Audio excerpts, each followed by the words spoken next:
Okay, divisibility rules. Guys, the idea here is just to know the rules so you don't actually have to write out these division problems.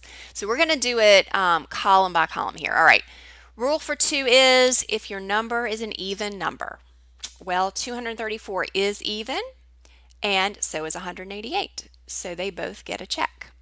Rule for 3, if you add up the digits, the sum is a multiple of 3. Well, 2 plus 3 is 5 plus 4 is 9.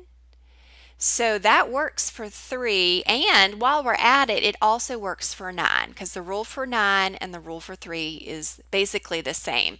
All right, when we add these up together, we get 17, and that is not going to work for either one of them. So maybe I'll just put a little X here so I just remind myself that I've already done that. All right.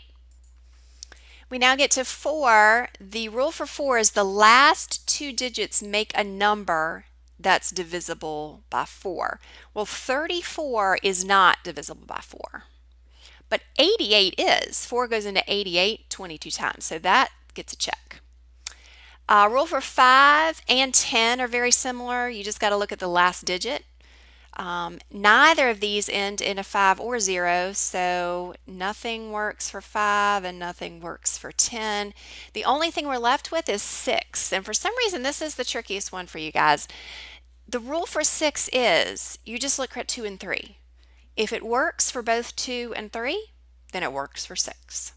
Well, for 234, I've got 2 checks, 2 and 3, so this one gets a check as well.